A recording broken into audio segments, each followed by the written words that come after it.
쌀쌀해졌습니다. 여러분 옆에 분하고 한번 인사하겠습니다. 감기 조심하세요. 지금 저쪽 어디에서도 계속 기침하시는 분이 계신 것 같은데 건강에 각별히 유의하시길 바라겠고요. 지난 2주간 저희들이 성례주일과 또 추수감사주일을 보내면서 사무엘상 말씀을 보지 못했습니다. 이번 주일부터 다시 우리가 봐왔던 대로 사무엘상 말씀을 살펴보도록 하겠는데, 그 전에 있어 먼저 이 사무엘상 12장의 오늘 본문인데, 이 12장에 우리가 오기까지 잠깐 당시의 정황을 다시 한번 되짚어보는 일이 필요합니다. 여러분, 이스라엘의 그 첫 번째 왕, 초대 왕으로 세워진 사람이 누구였죠? 사울이었습니다. 여러분 아시는 대로 뭐든지 또 길을 내고 또 어떤 기초와 기반을 닦는 일은 그렇게 간단하고 만만한 일이 아닙니다. 이스라엘이 사울을 왕으로 세웠지만, 그래서 왕정 제도라고 하는 것을 이제 도입하기 했지만, 근데 이제껏 경험해 보지 못했던 그런 정치 제도를 단번에 섭렵하기란 어려운 일이죠. 그래서 미스바 땅에서 사울이 공식적으로 이스라엘의 왕으로 초대되었음에도 불구하고 그는 자기 고향 땅으로 돌아가서 평소에 하던 대로 농사 짓는 일에 매진하고 있었던 모습을 우리 사무엘상 11장에서 확인했었죠. 그러다가 요단 동편 땅인 길르앗 야베스 땅에 이 암몬의 나하스 왕이 쳐들어왔습니다. 그 나하스 왕이 이스라엘을 막 욕하는 거예요. 굉장히 모욕적인 발언을 하는데, 이 요단 동편에 살고 있던 이스라엘 백성들이 힘이 있어야죠. 힘이 없으니까 그 모욕을 그대로 받고, 조공 바칠 때니 한 번만 살려주십시오, 이런 말이나 해야 되고, 그래 눈을 뽑아버린다니까 일주일만 만미를 주십시오, 우리를 구원할 사람이 저 요단 서편 가나안 땅에 있는지 살펴보겠습니다. 얼마나 이 암몬의 나하스가 자신만만했으면 그래라 그랬겠습니까?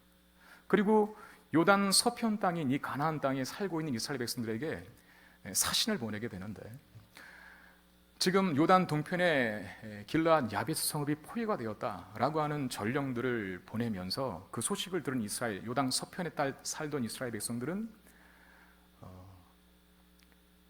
그 불안한 그 두려움을 현실로 끌어당겨서 통곡하면서 돕지는 못할 정도, 그러니까 돕지 못할 정도가 아니라 오히려 자신들까지도 그 마음이 녹아져 내려버리는 그런 경험을 하게 되죠. 쉽게 말하면 두려움에 기인한 통곡을 할 뿐이었다는 것입니다. 그런데 단 한 사람, 하나님 앞에 의분을 품었던 단 한 사람이 있었죠. 사울이었습니다. 사울에게 하나님의 영이 임하자 그에게 하나님을 두려워하는 믿음이 생겼고, 세상에 줄 수 없는 용기를 갖게 되자 사울이 이스라엘 백성들에게 동원령을 내리고 암몬의 나하스와 전쟁을 하겠다라고 그렇게 선포를 해버립니다. 그래서 암몬의 나하스와 사울이 왕이 된 후 첫 번째 전투를 치르는데, 2주 전의 이야기입니다. 대승을 거뒀죠. 거기서 사실상 이길 수 없는 전쟁을 이긴 것입니다. 물론 이스라엘 백성들의 전쟁 역사가 다 그래요. 간단하고 쉬운 전쟁, 이건 누가 봐도 이스라엘이 이겨라고 할 만한 계산과 답이 나온 전쟁은 거의 없었고, 항상 하나님의 은혜로 이길 수 없는 적들을 이기고 승리를 거머쥘 수 없었던 그 전쟁에서 승리를 거머쥐는 역사를 체험하게 됩니다. 사울과 이스라엘 백성들도 마찬가지예요. 암몬의 나하스와의 전쟁에서 승리를 얻었죠. 여러분, 그 승리를, 그 놀라운 승리를 경험한 이스라엘 백성들의 그 마음의 생각과 태도는 어땠을까요? 아마 이렇지 않았을까요? 야, 우리가 왕 구하기를 참 잘했다. 우리가 왕을 세워달라고 사무엘에게 요구했던 것은 정말 신의 한 수였어. 이러면서 자신들이 왕을 구한 것에 대한 스스로의 정당한 판단을 내리지 않았을까요? 그리고 그들은 눈에 보이는 왕인 이 사람 왕을, 인간 왕을 이제는 어쩌면 하나님보다도 더 의지하고 신뢰할 대상으로, 자신들을 구원하고 자신들을 보호해 줄 것이라는 기대와 믿음을 더 굳건하게 할 그런 소지가 다분하게 되었던 거죠. 그걸 사무엘이 먼저 알고 이스라엘 백성들에게 길갈로 모이라 합니다. 그 이유는 나라를 새롭게 하자, 이것이었습니다. 인간 왕에게 모든 관심을 기울이고 있는 이스라엘 백성들의 태도를 바로잡기 위함이었습니다. 오늘 12장은 이스라엘을 소집한 사무엘이 그들에게 하는 한편의 연설입니다. 오늘 12장은 눈 씻고 봐도 어떤 사건, 어떤 이야기가 없어요. 사무엘이라고 한 사람이 지금 우리처럼 이렇게 여러 이스라엘 회중들 앞에서 설교를 하는 겁니다. 한편의 설교, 한편의 연설, 이게 사무엘상 12장이거든요. 모든 이목이 사울 왕에게 집중된 상황에서 사무엘은 뜬금없이 이제껏 이스라엘을 통치하고 다스려왔던 나 자신, 사무엘 자신을 이스라엘 백성들로 하여금 평가해달라라고 그렇게 요청을 합니다. 그게 3절 말씀인데, 내가 여기 있나니 여호와 앞과 그의 기름 부음 받은 자 앞에서 내게 대하여 증언하라. 내가 누구의 소를 빼앗았느냐, 누구의 나귀를 빼앗았느냐, 누구를 속였느냐, 누구를 압제하였느냐, 내 눈을 흐리게 하는 뇌물을 누구의 손에서 받았느냐, 그리하였으면 내가 그것을 너에게 갚으리라.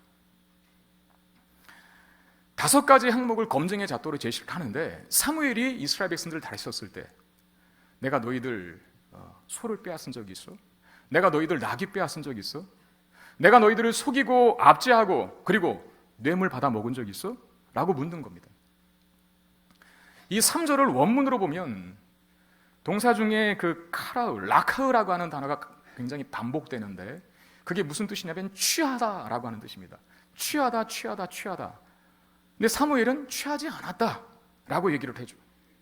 근데 여러분 기억나시는지 모르겠지만 사무엘상 8장에 이스라엘 백성들이 사무엘에게 최초 왕을 요구했을 때, 우리에게 왕을 세워달라고 요구했을 때 하나님께서 사무엘에게 허락하시면서 이것만큼은 꼭 경고하고 가라 라고 하시면서 경고했던 말씀이 있어서, 이게 뭐냐면 사무엘상 8장에 나오는 말인데, 왕은 아들을 취할 것이고 왕은 딸들을 취할 것이고 왕은 밭을 갈게 할 것이고 무기를 만들게 할 것이고 음식을 만드는 자로 각종 일을 시키는 자로 취할 것이라. 그리고 너희들을 종으로 취할 것이다. 취할 것이다, 취할 것이다, 취할 것이다. 그건 누가 하는 행동이라고요? 왕이, 인간 왕이 하는 행동이다. 그렇게 사무엘상 8장에서 최초로 왕을 구하는 이스라엘 백성들에게 경고했던 메시지였습니다. 근데 지금 사무엘은 사무엘상 12장에서 내가 너희들의 물건과 너희들의 인적 자원과 너희들의 재산을 취한 적이 있니? 뇌물 받은 적이 있니? 내가 너희를 압제한 적이 있니? 라고 하면서 자신의 결백함을, 자기가 이스라엘을 지도할 때 결코 부정과 부패가 없었음을 상기시켜주고 있습니다. 이스라엘 백성들도요, 그 사무엘의 말을 듣고 동의를 표합니다. 그렇다고, 맞다고. 그게 4절이죠. 그들이 이르되 당신이 우리를 속이지 아니하였고 압제하지 아니하였고 누구의 손에 서든지 아무것도 빼앗은 것이 없나이다 그랬습니다. 여러분, 사무엘의 통치는 그 누구의 통치입니까? 하나님의 통치죠. 왜? 사무엘은 말씀으로 이스라엘 백성들을 다스렸거든요. 하나님 말씀으로.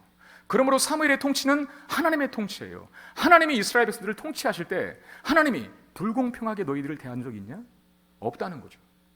하나님이 언제 너희들 거 빼앗았냐? 뇌물을 받았냐? 하나님이 너희를 압제하더냐? 아니요. 이런 대답을 한 거예요.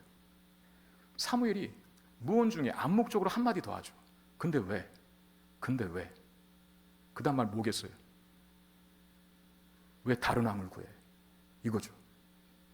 하나님이 왕으로 너희들을 통치했을 때 아무런 불평과 아무런 원망과 아무런 부당한 대우 없이 그렇게 잘 치리하셨다면 왜 하나님이 아닌 다른 왕을 구하느냐? 이렇게 반문하는 겁니다. 도전적인 반문.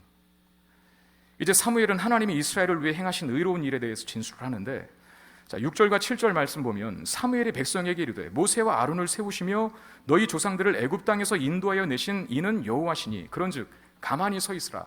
여호와께서 너희와 너희 조상들에게 행하신 모든 공의로운 일에 대하여 내가 여호와 앞에서 너희와 담론하리라. 자, 이스라엘 백성들을 위해서 하나님께서 공의로운 일을 행하셨다라고 말합니다. 그 하나님께서 이스라엘 백성들을 위해서 행하신 공의로운 일이란 뭐겠습니까? 이스라엘 백성들을 구원하신 일이겠죠. 애굽의 노예로부터 해방시킨 것을 시작으로 하여서, 그러니까 애굽에서 이스라엘 백성들을 구원하셨지 않습니까? 그 일을 시작으로 하여서 가나안 땅에 정착 생활하는 중에도 그 이스라엘 백성들의 범죄로 말미암아 고통을 당할 때, 이방 민족들에게 압제를 당할 때 하나님께서 이스라엘 백성들의 부르짖음을 들으시고 구원자들을 세워서 이스라엘 백성들을 구원해 주시고 또 구원해 주시고 구원해 주시고 또 구원해 주셨어요. 우리는 사사기 말씀을 통해서, 사무엘상 바로 앞에 있는 룻기 전에 그 사사기 말씀을 통해서 얼마나 많은 고난과 역경이 이스라엘 백성들 가운데 징계의 채찍으로 임했고, 그리고 그 징계 때문에 아파하고 하나님 앞에 구원을 호소하는 이스라엘 백성들을 하나님 어김없이 구원하여 주신 사실을 사사기 말씀을 통해서 보았었습니다. 그 사실을 강조하는 내용 중에, 하나님께서 너희들의 구원자라라고 하는 사실을 강조하는 내용 중에 6사람의 이름이 언급되는데 6절하고 8절에 누가 언급됩니까? 모세와 아론이 있고, 그 다음에 11절에 누가 나옵니까? 여룻바알. 여러분, 여룻바알이 누구예요? 여룻바알이 누구예요? 자, 진도 나가야 되죠? 기드온의 별명이 여룻바알이었잖아요. 그리고 이 베단은 여러분 모르실 거예요. 바락이라고 하는 사사입니다. 바락. 그리고 입다, 사무엘, 이 6사람들이 언급되는데 이들이 이스라엘의 구원자라는 거예요. 모세와 아론은 어느 때의 구원자요? 출애굽의 구원자지 않습니까? 애굽에서 이스라엘 백성들을 건져낼 때 그들의 구원자 역할을 했던 사람이 모세와 아론이고, 나머지 기드온, 바락, 입다, 사무엘은 그야말로 사사시대 때 이스라엘 백성들을 구원한 구원자들입니다. 근데 이들이 가진 공통점이 하나 있어요. 이 6사람들이 가진 공통점이 하나 있는데 그게 뭘까요? 잘난 구석이 없는 자들이라. 이런 공통점이 있습니다. 모세부터 볼까요? 여러분, 모세는 몇 살 때 부름 받았습니까? 이스라엘 백성들을 구원할 구원자로 하나님께서 모세를 사용하실 때 그를 몇 살 때 부르셨습니까? 80세 때였죠. 80세 때. 40대, 40살 때 모세가 한번 도전해 봤어요. 자기 혈기로, 자기 힘으로, 자기 능력으로, 자기 실력 믿고. 근데 처참하게 무너지지 않습니까? 그래서 도망간 땅이 미디안 광야였죠. 거기서 40년을 넘게 삽니다. 다 포기하고.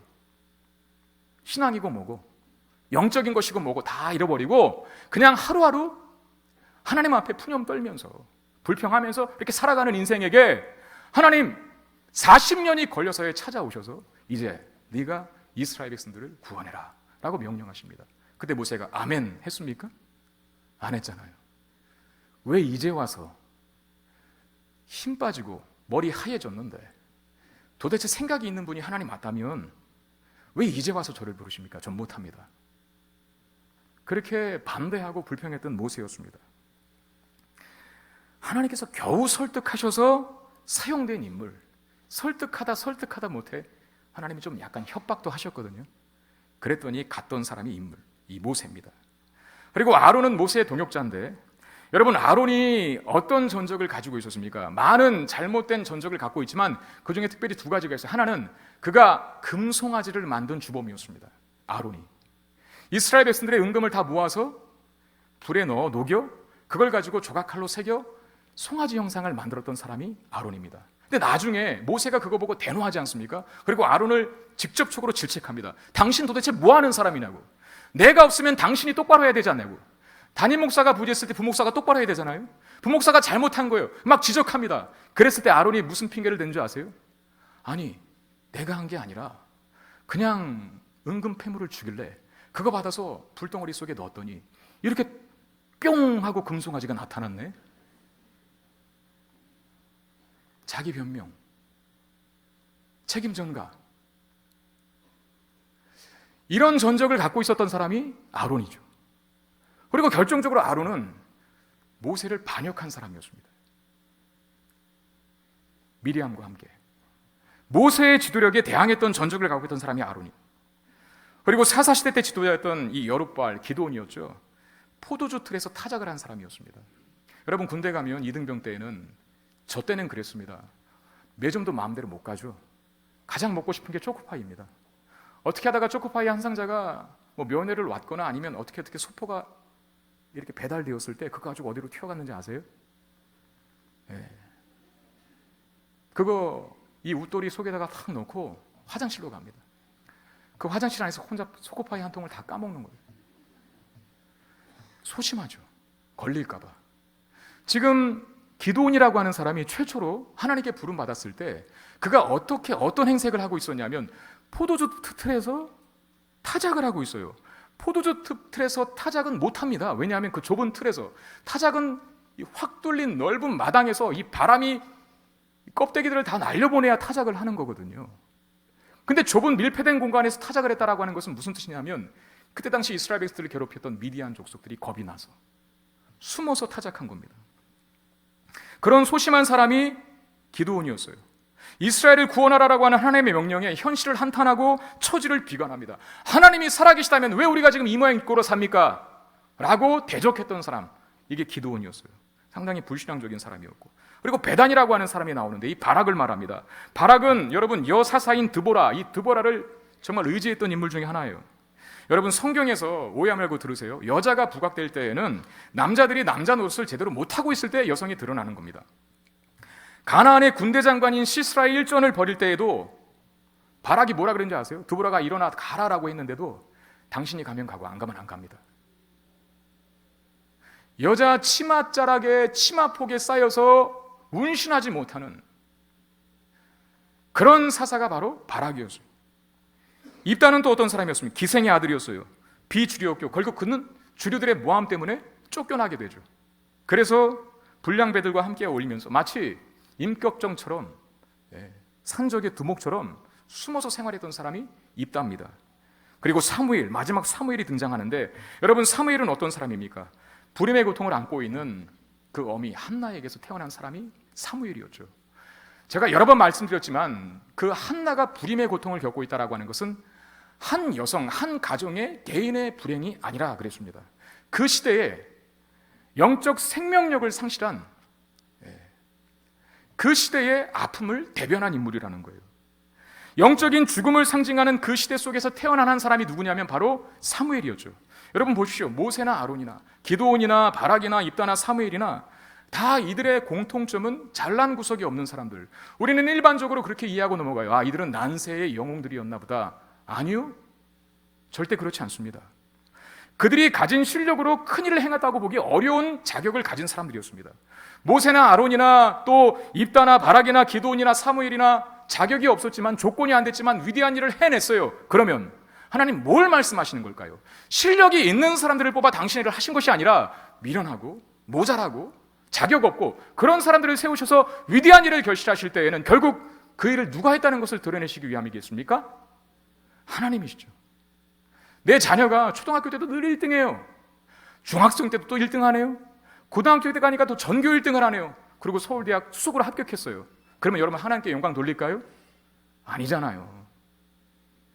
그냥 이미 잘난 자식이니까 서울대학 수석으로 합격하는 건 당연한 거죠. 거기에 무슨 감사하고 하나님의 은혜다 이런 말이 나오겠습니까? 근데 늘 꼴찌하다가 대학 입학 시험 보기 딱 1년 전부터 회심하고 하나님 앞에 철저히 회개하고 믿음생활 신앙생활 잘하면서 기도하면서 열심히 노력하고 공부했어요. 그랬더니 늘 꼴찌했던 내 자녀가 서울대를 수석으로 합격했다. 우리는 누구에게 영광을 돌리겠습니까? 그렇죠. 그런 거예요. 성경에 위대하게 쓰임받은 인물은 그들이 위대해서가 아니라 못난 인간들을 통해서 위대한 일을 결실하신 하나님이 얼마나 뛰어나신 분이신가, 그걸 증명하는 것이라는 겁니다. 사무엘이 지금 그걸 강조하고 있어요. 여러분, 여기까지 사무엘의 연설은 결국 뭘 주제로 하고 있는 것일까요? 하나님의 통치의 완벽함을 이스라엘에게 재확인시켜주고 있는 것입니다. 그정과 붕정의 차원에서, 부정과 긍정의 차원에서 하나님이 너희들에게 뭐 빼앗았냐? 하나님 너희 걸 뭘 취했냐? 뇌물 받으셨냐? 너희들을 괴롭혔고 압제했냐? 그러지 않았지 않느냐? 네, 맞습니다. 그랬어요. 그 다음엔 또 어떻게 얘기합니까? 하나님이 너희들이 범죄했어도 그 범죄 때문에 당하는 고통 중에서도 너희들이 하나님 앞에 구원을 호소할 때 하나님은 구원자들을 보내셔서 너희들을 구원해 주시지 않았느냐? 뭐가 부족했네? 그러니까 사무엘의 말은 그거예요. 여기까지 연설을 보면 하나님은 이스라엘을 완벽하게 통치하신 왕이셨다, 이 사실을 부인할 수 없게 만드는 겁니다. 그리고 마지막 또 하나의 질문을 던지죠. 하나님께서 이미 너희들의 왕이 되셨음에도 불구하고 왜 너희들은 또 다른 왕을 세워달라고 하느냐? 사무엘은 왕을 구한 이스라엘의 행동이 죄고 악이라 그렇게 규정합니다. 자, 17절 18절 말씀 보실까요? 오늘은 밀베낼 때가 아니냐? 내가 여호와께 아뢰리니 여호와께서 우리와 비를 보내사 너희가 왕을 구한 일, 곧 여호와의 목전에서 범한 죄악이 크다. 그러니까 너희가 왕을 구한 일이 여호와의 목전에서 범한 죄라는 거예요. 큰 죄. 너희에게 밝게 알게 하시리라. 이에 사무엘이 여호와께 아뢰매 여호와께서 그날에 우리와 비를 보내시니 모든 백성이 여호와와 사무엘을 크게 두려워하니라. 여러분, 밀베넬 때는 추수 때인데 그 추수 때에는 비가 전혀 내리지 않는 건기 때입니다. 만약에 이 건기 때임에도 불구하고 비와 우레가 퍼부어줬다면 그건 자연현상이 아니라, 일반적인 자연현상이 아니라 하나님의 진노고 재앙이라는 뜻입니다. 사무엘은 왕을 구한 이스라엘의 요구가 죄악된 것임을 증명하기 위해서 하나님께서 지금 이 순간 밀을 베는 이때에 비와 우레를 내려달라고 선언합니다. 하나님은 사무엘의 말을 들으시사 정말 밀베는 때에 비와 우레를 퍼부으셨어요. 무슨 말입니까? 사무엘이 말이 맞다는 거죠. 너희들이 왕을 구한 일은 내게 있어서 큰 죄고 큰 악이다 라고 하나님께서 그렇게 선포하신 거예요. 그런 상황에서 이스라엘은 어떻게 반응을 합니까? 중요한 구절입니다. 이게 어쩌면 핵심일 수 있어요. 19절 말씀 우리 다 같이 한번 읽어보도록 하겠습니다. 모든 백성이 사무엘에게 이르되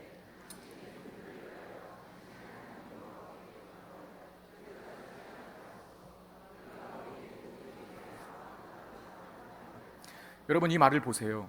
지금 이스라엘 백성들이 왕을 구했잖아요. 사무엘의 지적을 통해서 그게 죄라는 걸 확인했어요. 하나님도 그 사무엘의 말에 편에 섰고요. 그리고 우레와 비를 내리셨습니다. 두려운 이스라엘 백성들이 뭐라 합니까? 우리가 우리의 모든 죄에 왕을 구하는 악을 더하였나이다. 이건 무슨 뜻이죠? 자신들의 죄를 인정하고 있는 거예요. 인정하고 있는 거예요. 그리고 자신들에게 하나님의 진노가 임하지 않도록 사무엘에게 자신들을 위하여 기도해달라, 중보해달라 그렇게 요청하고 있습니다. 여러분 한번 보세요. 지금 이스라엘 백성들은 왕을 구한 게 죄라는 것을 이 사무엘의 지적을 인정하고 있습니다. 부인하지 않아요. 그리고 기도해달라 하거든요. 회개하는 것 아니겠습니까? 여러분 회개는 뭡니까? 자기가 저질렀던 그 죄악된 행동에서 돌이키는 게 회개예요. 한 번 울고 끝나는 게 아니라 하나님 잘못했어요 그리고 또 그 죄를 반복하는 게 회개가 아니라 그 죄에 대한 하나님 앞에 기도로 철저히 아뢰고 그리고 그 죄의 자리에서 떠나는 것입니다. 돌이키는 것입니다.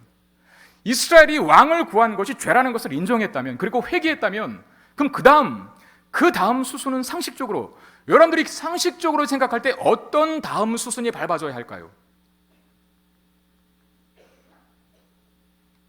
다시 원상복귀 돼야죠. 그 원상복귀란 뭡니까? 사울 왕을 보직 해임하고 하나님의 직접 통치를 의미하는 사사시대 때로 다시 돌아가야 하는 겁니다. 근데 그렇게 하지 않아요. 여기서 이 본문에 난해함이 있습니다. 자, 20절 말씀을 보실까요? 사무엘이 백성에게 이르되 두려워하지 말라. 너희가 과연 이 모든 악을 행하였지만 그러나 여호와를 따르는 데에서 돌아서지 말고 오직 너희의 마음을 다하여 여호와를 섬기라. 여러분 왕을 구한 게 죄라고 했지 않습니까? 그리고 이스라엘 백성도 그것을 인정했어요. 그런데 왕정을 폐지하지 않고 그대로 이어가게 하십니다. 이게 도대체 무슨 의미일까요?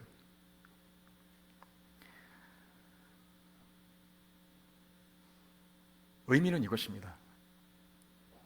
무엇이 주어지든 누가 세워지든 너희들이 뭘 소유하고 있든 간에 이스라엘에게 공의를 행하시고 이스라엘을 구원하시며 이스라엘을 보호하시는 이스라엘의 참되고 궁극적인 왕, 진정한 구원자는 하나님 한 분밖에 없다는 걸 기억해라.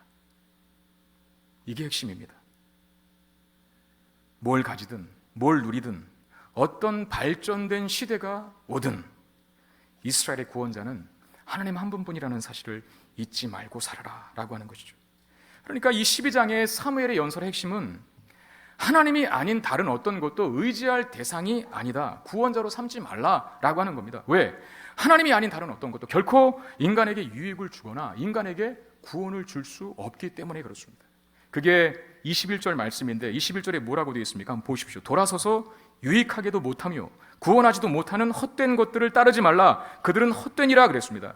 유익하게도 못하며 구원하지도 못하는 헛된 것들이란 뭡니까? 하나님 아닌 다른 모든 것을 의미합니다. 거기에 왕도 인관왕도 포함되어 있겠죠. 여러분 어쩌면 왕정제도는 사사제도보다도 하나님의 직접 통치를 의미하는 사사제도보다 더 세련되고 고급한 제도일 수 있어요. 왜? 당시 수많은 나라가 그런 제도를 왕정제도를 이 강력한 군주국가를 선포했었거든요. 한 사람의 리더십으로 정치와 경제와 사회, 문화와 군사를 이끌었어요. 그러니까 중앙 집권적이다 보니까 이 강력한 권세만 가지게 되면 왕이 큰 카리스마를 가지게 되면 나라가 일사불란하게 움직인단 말입니다. 여러분 우리가 사사시대를 보았지만 사사가 전쟁하자고 선포했을 때 참석 안 하는 지파들도 있었어요. 그게 뭡니까? 리더십의 한계거든요. 사사는 국부적인 존재입니다. 국지적인 존재예요. 이스라엘 전역을 통치하는 게 사사가 아닙니다. 각 지파마다 다른 사사가 세워질 수도 있었어요. 그러나 국난이 찾아왔을 때에는 전쟁을 소집할 때가 있는데 어느 지파는 참석하고 어느 지파는 참석을 안 했다는 걸 우리가 벌써 봤잖아요. 그냥 객관적인 관점에서 볼 때에는 당시에 이 고대근동 때에는 사사제도보다도 왕정제도가 훨씬 나라를 강력하게 만드는 데 효과적인 제도일 수 있어요. 그리고 왕정제도 자체에 모순이 있거나 결함이 있는 건 절대 아닙니다. 여러분 기억하세요. 성경은, 하나님 말씀은 우리에게, 믿는 사람들에게 발전된 문화나 삶의 이기를 거부하지 말라고 가르치지 않습니다. 거부하라고 가르치지 않습니다. 발전된 문화나 삶의 이기를 받아들이고 수용하고 사용하라고 가르칩니다. 여러분, 과거 우리 신앙의 선배들은 믿음이 참 좋았죠. 열정적으로 하나님을 섬겼고 헌신의 강도와 크기는 지금 우리 시대에 비하면 훨씬 더 컸었습니다. 여러분, 우리는 거기다 대면 지금 헌신하는 것도 아니죠. 왜 우리의 한 세대 부모님들, 그 조부모 세대들, 신앙의 1세대, 2세대라고 말하는 그분들은 지금 우리와는 비교도 안 될 정도로의 큰 열정을 가지고 하나님 앞에 최선을 다하여 믿음 생활, 신앙 생활 했을까요? 그렇게 할 수밖에 없었던 한 가지 분명한 원인은 그 시대, 우리의 신앙의 선배들이 살았던 시대가 삶이 어려웠기 때문입니다. 가난했기 때문에요. 괴로웠기 때문에. 어디에 소망을 둘 데가 없는 그런 시대를 사셨습니다. 그분들의 간절한 바람 중 하나가 있다면 나라가 잘 사는 것이었습니다. 먹고 사는 문제가 조금 해결되는 것이었습니다. 조금 선진국이 되어서 지금보다 수준 높고 질 높은 최소한 먹는 문제로는 고민하지 않도록 그렇게 살게 되는 것이 중요한 바람 중에 하나였습니다. 여러분, 우리는 그분들이 그렇게 기도하고 그렇게 하나님을 섬겼고 그분들의 간절한 소원에 의하여 지금 우리 많은 열매와 결실들을 보고 있죠. 발전된 나라가 되었어요. 많은 소득을 얻고 있습니다. 우리는 정말 많은 유익들을 우리 손에 쥐고 살아가고 있어요. 잘 살게 된 것입니다. 여러분, 잘 살게 된 것 자체가 저주는 아닙니다. 문명의 발전, 그리고 문화의 발전, 삶의 이기를 우리 얼마든지 사용할 수 있죠. 스마트폰, 예수 믿는 사람은 스마트폰도 사용 못합니까? 아니잖아요. 발전된 시대에 사는 것, 그래서 많은 것들을 누리고 소유하게 된 것 자체가 문제가 되지는 않습니다. 과거에는 빨래를 어디서 했었습니까? 동네 개울가 가서 했습니다. 그 추운 겨울날 김이 그냥 모락모락 나는데도 얼음 깨고 우리 어머니 세대들은요, 빨래방망이 하나 들고 가서 손이 부르트도록 그 냇가에서 빨래를 했었죠. 지금은 빨래 누가 합니까? 물 누가 해요? 세탁기가 하죠. 여러분, 그거 잘못된 겁니까? 과거에는 내가 손빨래 했어. 근데 지금은 세탁기가 하는데 그게 잘못된 것인가요? 아니잖아요. 과거에는 먹을 것이 없어서 밥을 만들다가 밥 만드는 기구도 좋지 않아서 밥을 만들다가 타버린 누룽지를 말려서 간식으로 먹었었습니다. 그거 아까우니까 버리기. 지금은 일부러 누룽지를 만들어 먹어요. 우리 카페에 가보세요. 한 봉다리에 누룽지 2,000원에 팝니다. 일부러 태운 밥도 아니에요. 아니, 일부러 태운 밥이에요. 일부러. 그게 잘못입니까? 잘못 아니에요. 과거에는 교회에 예배드리러 심지어는 2시간 이상 걸어오시는 분도 계셨어요. 주일 저녁 예배까지 그 늦은 시간에 꼬박 부흥회를 마치면 밤늦은 시간에 산길 가는 게 위험하니까 아예 교회에서 하룻밤 자고 그 다음날 월요일 아침 일찍 돌아가신 분도 많았답니다. 근데 우리는 지금 10분 거리도 채 안 되는 이 거리를 자가용 타고 편안하게, 주차난도 심각해 죽겠는데 이렇게 죄송합니다. 말을 하다 보니 갑자기 생각이 나서 혈기가 났네요. 10분 거리도 안 되는데 자가용을 타고. 근데 그게 잘못된 겁니까? 잘못된 건 아니에요. 그게 죄는 아닙니다. 취할 수 있고 누릴 수 있어요. 근데 여러분 잘 들으세요. 그것이 그런 문명의 발전과 이 문화의 혜택과 우리가 잘 살게 된 것이 그런 환경이 우리에게 주어지게 되므로 이 정도면 하나님이 없어도 되겠다. 그렇게 가면 그건 문제라는 거예요. 우리는 좋은 대통령이 뽑히기를 원합니다. 그러나 그 좋은 대통령의 기준은 뭐고 그 좋은 대통령이 우리에게 해주기를 원하는 건 도대체 뭡니까? 편안하게 살게 해주는 것 아닙니까? 먹고 살 일 걱정 안 하게 해주는 것 아닙니까? 쉬면서 일해도 돈 잘 벌게 만드는 것 아닙니까? 그러니까 우리의 기대 속에는 더 이상 하나님께 기도하지 않아도 되는 시대, 더 이상 하나님께 절박하고 간절하게 매달리며 그렇게 구차하게 살지 않아도 되는 시대, 염려 없이 걱정 없이 하나님 앞에 기도하지 않아도 되는 시대가 오기를 바라는 그런 마음으로 대통령이, 좋은 대통령이 세워지기를 원하는 마음이 그 이면에 다 도사리고 있어요. 이게 무서운 겁니다.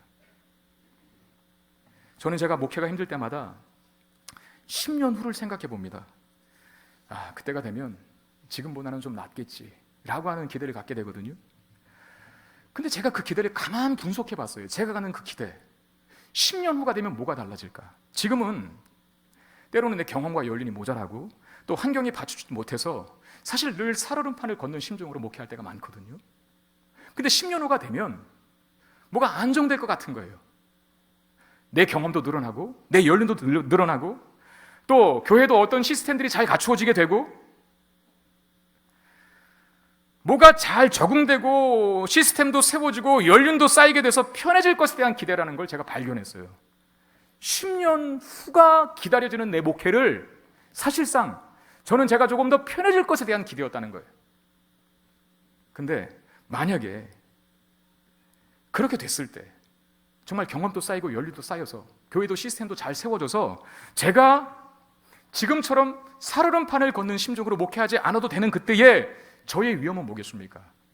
육신은 편안해질지 모르지만 하나님 앞에 절박하게 은혜를 간구하는 자로 살지 않겠죠. 지금처럼.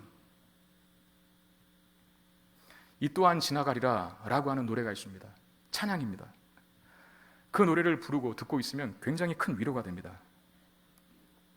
그 노래를 부르고 그 독백과 같은 외침을 우리 스스로에게 자주 외쳐대는 이유는 뭘 때문일까요? 지금은 힘드니까 앞으로 힘들지 않을 날이 올 것에 대한 바람 때문 아닙니까?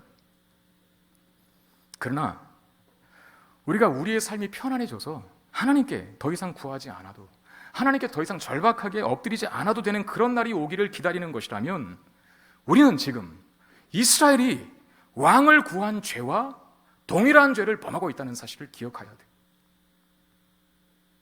이스라엘이 왜 왕을 구했을까요? 하나님 편에서, 하나님 품에서 잘 살고 있었던 이스라엘이 구하고 싶지 않은 거예요. 하나님 앞에 엎드려 기도하고 싶지 않은 거예요.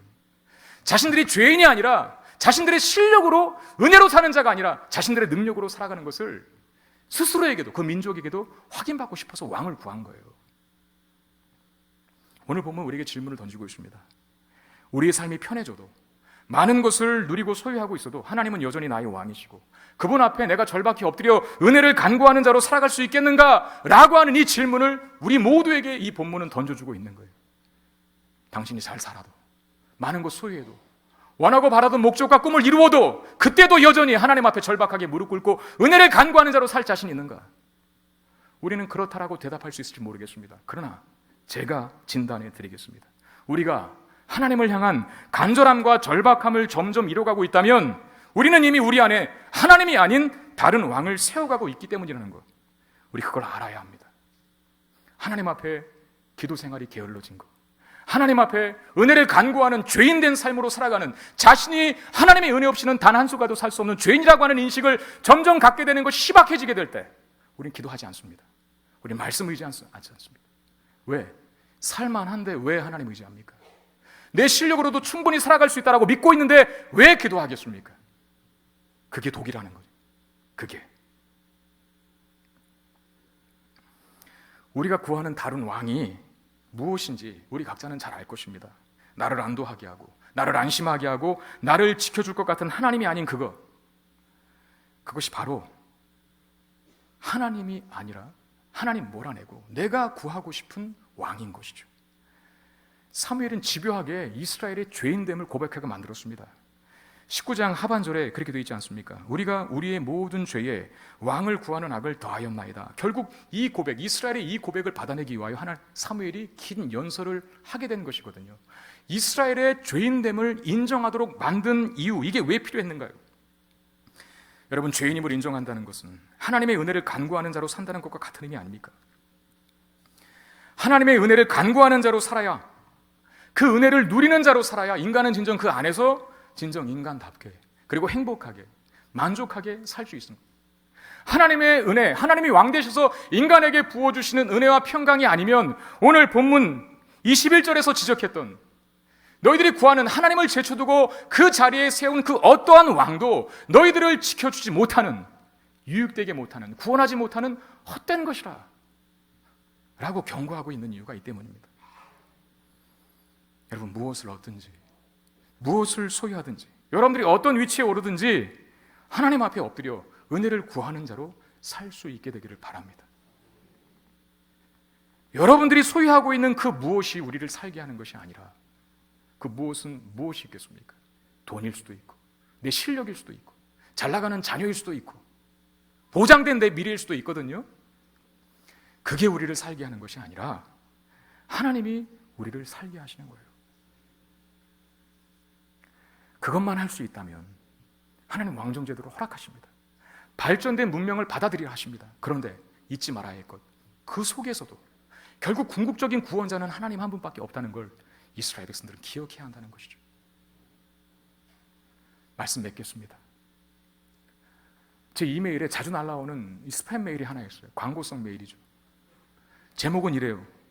설교는 결국 누가 더 많은 자료를 가지고 있느냐의 싸움입니다. 이렇게 돼요. 다시 얘기해 드릴까요? 설교는 결국 누가 더 많은 자료를 가지고 있느냐의 싸움입니다. 이 문구가 저를 유혹해요. 목회자들에게는 설교는 정말 고된 일이거든요. 여러분, 이 사무엘상 12장 오늘 본문에 지금 제가 드린 이 설교가 그냥 됐다고 생각하지 마십시오. 저는 어제 하루 종일 죽을 똥을 쌌습니다. 이렇게 안 하면 안 돼요. 근데 이 광고는 뭡니까? 죽을 똥 싸지 않아도 자료만 갖고 있으면 명설교를 할 수 있습니다. 이러고 유혹하는 거예요. 제가 자료가 필요 없다라고 부인하는 거 절대 아닙니다. 저도 자료 많이 보거든요. 연구도 하고 공부도 합니다. 한 편의 설교, 제가 10권 이상의 책을 봐요. 그리고 수많은 설교자들의 설교를 또 듣습니다. 그냥 나오는 게 아니에요. 그냥 나오지 않는 이 고귀한 설교를 듣지도 않고 졸고 계신 분 도대체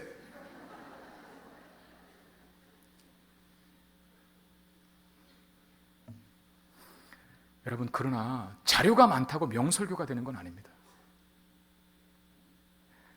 수많은 자료를 참고해도 아무런 감동도 도전과 위로와 격려도 줄 수 없고 변화도 줄 수 없는 공허한 소리가 될 수도 있습니다. 무엇이 빠지면요, 자신의 부족함을 인정하고 하나님 앞에 엎드려 무릎 꿇어 은혜를 구하는 모습이 없다면 결코 자료만으로는 명설교를 할 수 없어요.